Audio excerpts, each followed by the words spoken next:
Assalamualaikum warahmatullahi wabarakatuh. Saya Nani Oktavia Irianto. Saya adalah motivator training Bimba AIUEO gelombang 15. Kali ini saya akan menjawab pertanyaan dari tugas di luar kelas hari keempat. Yang pertama adalah bagaimana cara motivator menyapa dan menyambut murid. Hal yang harus dilakukan motivator adalah yang pertama dengan tersenyum dan memasang wajah yang menyenangkan agar anak juga tertular energi positif yang disalurkan oleh motivator. Dan caranya adalah selamat pagi, assalamualaikum, gimana kabarnya anak hebat hari ini? Wah, baik, alhamdulillah. Lalu bagaimana cara motivator melakukan kegiatan Bimba interview? Caranya adalah dengan cara yang fun learning, yaitu dengan cara yang menyenangkan dan disesuaikan dengan mood anak tersebut.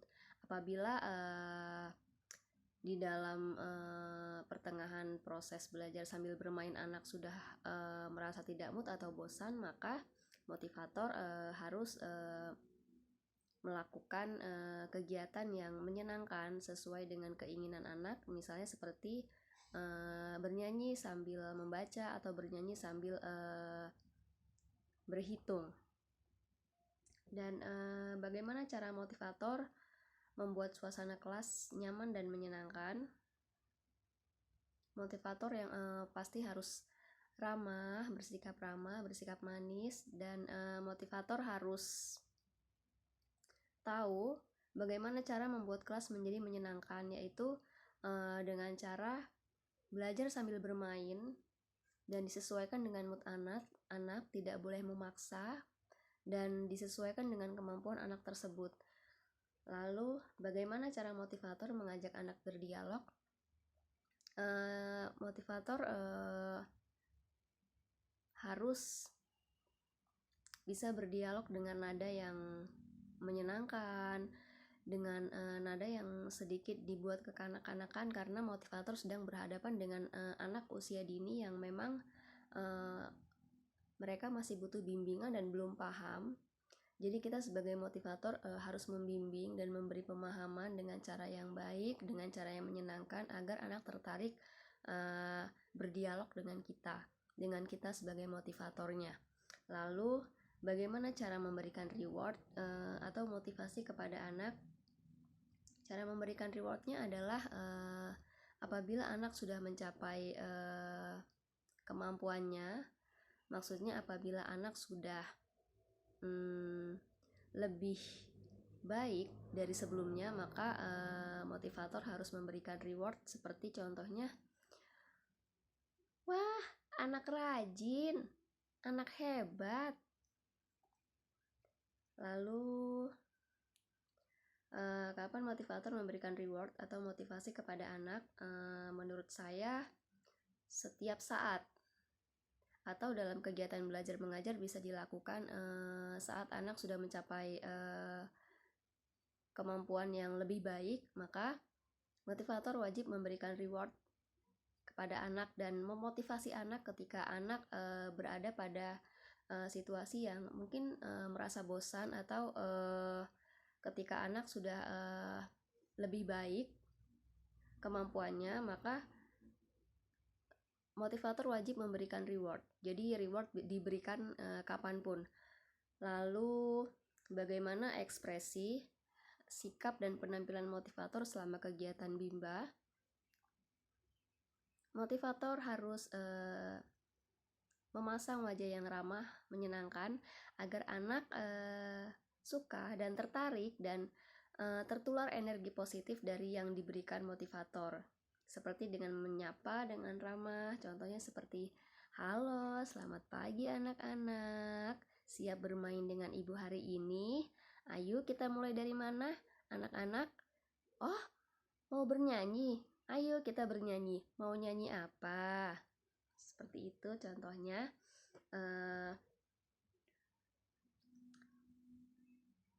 Lalu apa yang dilakukan oleh motivator agar murid tidak merasa bosan? Motivator harus menggunakan metode variation skill. Variation skill ini disesuaikan dengan mood anak dan kemampuan dari anak tersebut dan keinginannya. Jadi variation skill ini dilakukan apabila ada seorang anak yang sudah merasa tidak nyaman dalam kegiatan belajar, dan kita sebagai motivator harus mengerti dan paham bagaimana cara menghibur, bagaimana cara mengajak anak tersebut untuk kembali tertarik melakukan kegiatan belajar sambil bermain. Lalu apakah motivator mengarahkan dan membimbing murid melakukan kegiatan bermain baca-bacaan secara berbarengan? Menurut saya bisa dilakukan dengan cara yang berbarengan, karena anak ini memiliki hak, yaitu hak untuk belajar dan juga bermain. Jadi apabila dilakukan secara berbarengan, maka anak tidak merasa jenuh, anak merasa senang, dan anak tertarik. Dan anak akan termotivasi untuk selalu mengikuti kegiatan belajar sambil bermain. Dan pertanyaan selanjutnya,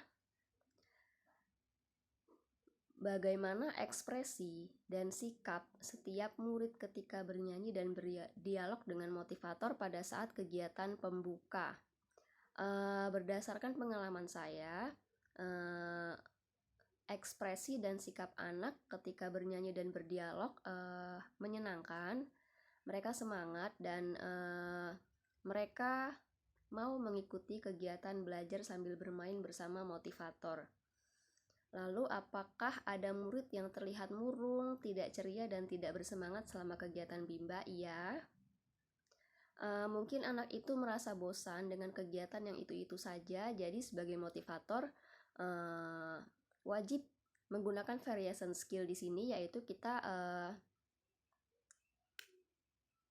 melakukan kegiatan seperti berdialog, bernyanyi, dan ketika anak sudah mulai terpancing dengan apa yang dilakukan motivator, maka kita akan kembali mengarahkan anak tersebut untuk mau melakukan kegiatan belajar sambil bermain. Dan bagaimana ekspresi dan sikap setiap murid ketika bermain baca-bacaan dan bermain modul dengan motivator pada saat kegiatan inti? Menurut saya mereka cukup senang, mereka bersemangat, anak-anak bersemangat dan mau mengikuti kegiatan belajar mengajar. Walaupun terkadang di sela-sela kegiatan belajar mengajar ada anak yang sepertinya tantrum, tapi masih bisa diatasi dan masih bisa dimulai kembali kegiatan belajar sambil bermain sesuai dengan waktunya. Lalu,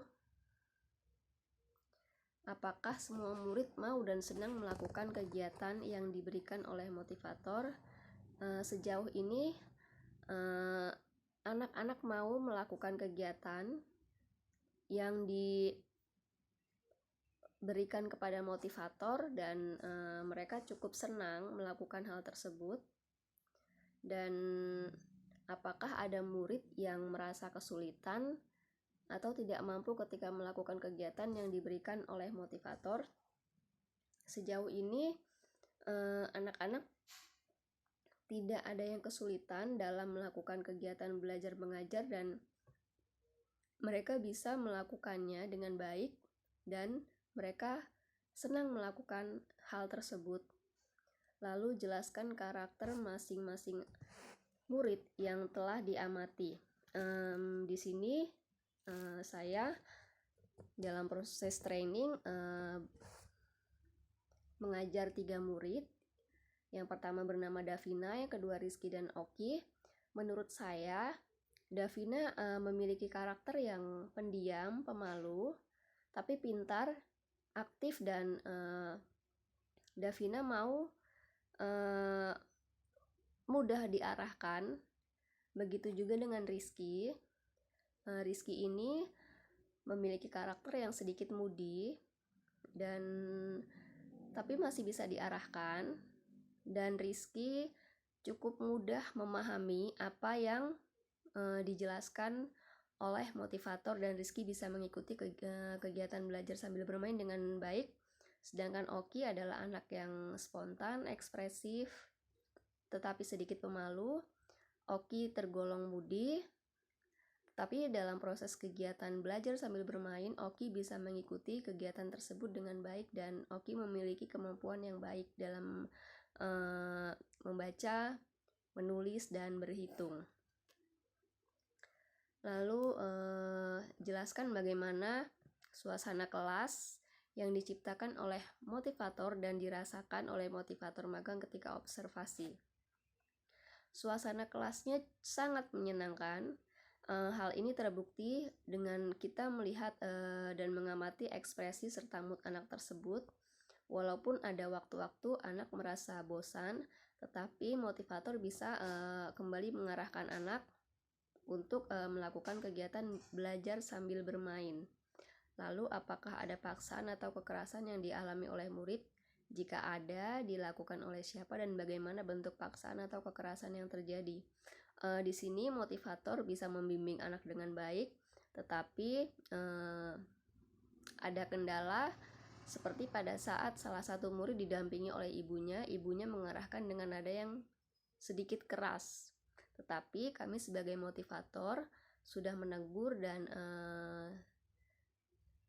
ibunya pun mengevaluasi, dan di pertemuan yang berikutnya sang ibu pun bisa bekerja sama dengan motivator dalam membimbing dan mendampingi anaknya.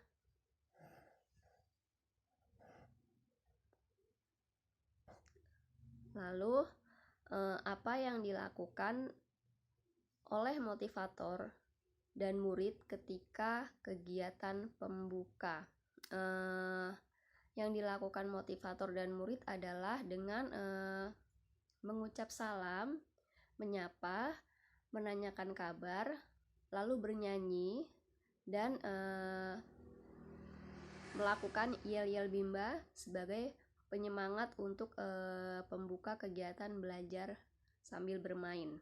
Dan apa yang dilakukan oleh motivator dan murid ketika kegiatan inti? Ketika kegiatan inti, motivator dan murid melakukan kegiatan belajar sambil bermain, dan motivator mengarahkan anak tanpa adanya paksaan. Motivator bertanya kepada anak apa hal yang ingin dilakukan. Anak ingin menarik garis, ingin membaca, atau ingin berhitung.